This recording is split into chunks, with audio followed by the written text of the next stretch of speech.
Right then, so these two swings here now, again, these lines we've drawn on you, the red line and the green line, basically represent the sort of swing plane or the angle that we're trying to swing this golf club on, okay? You can see on this left-hand one now, as you go back, okay, to about here, but the body kind of starts creating that tilt or that tip, as we'll see. As a result of that, club goes through that red line and top of the backswing, arms very high, and the club now, I mean, below your left shoulder. I mean, that's a big overswing there. Elbows quite high there. Just the whole body's tipped towards target, okay? If we compare that to this one, where we talked about, again, it's not shortening the swing by just saying, oh, just swing less. We're actually going to change how that body pivots. And you'll see now as we go back, club's got a little bit inside there, as we can see, we're trying with the body, okay? But as we get to the top of the backswing here now, look at that. That's a completely different golf. I mean, a lot of things, whether I should say them or not, I don't know, but a lot of things have changed there just based on you saying, tilt your body in a different position. The club's got shorter, your spine's working better.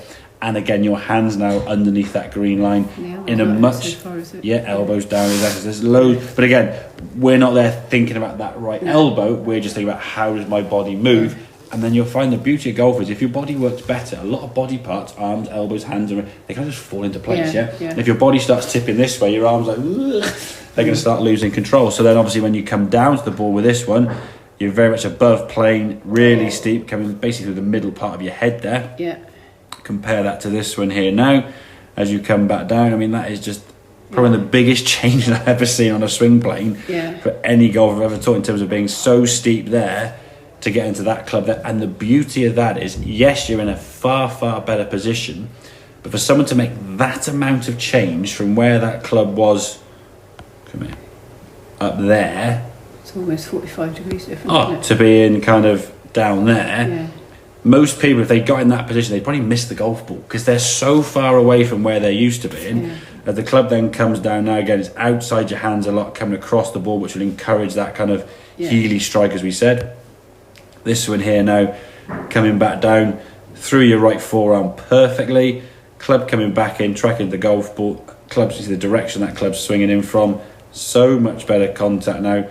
Middle of the golf club there, as we can see. And just twisting through, hitting middle of the screen and through into a nice balance follow through. Sending it with a little bit of draw there, as we can see. Effortlessly, easily down the range. Whereas this one here now, as we sort of swung through on the left down one, sort of swinging everything across the body, the toes sort of grabbing on. You see the left heel lifting off the ground there, and then your feet kind of give way and go, nope, I've got to reset myself.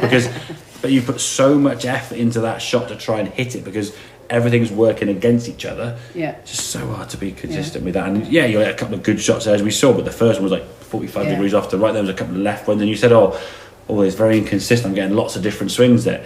Basically, one swing, and just depending on what contact you've got, you either shanked it right, pulled it way left, or sort of cut it back to target. But you never knew which one you're going to get. No. So working on that line, getting that club to swing shorter because of how that body moves. I mean, that is just unbelievably good position compared to where you were. Okay, so we can work on that body movement, get that pivot, get that tilt. Practice. Exactly. But I think the beauty of what we said is you've got from that position you were before, which was your few lessons way back when. It took you a few lessons and a few months of practice to get to that position. You did it in like 5 minutes. So it's there. It just almost is like reminding and how that body's going to move, and just some things to sort of work and progress on. So then going forward now, you can get into that much better position, which is a much more efficient angle. Club's coming down. Again, really good strike, and just generally an overall very, very good swing. Good. Okay, makes sense? Need to come back and see you soon. Exactly, yeah.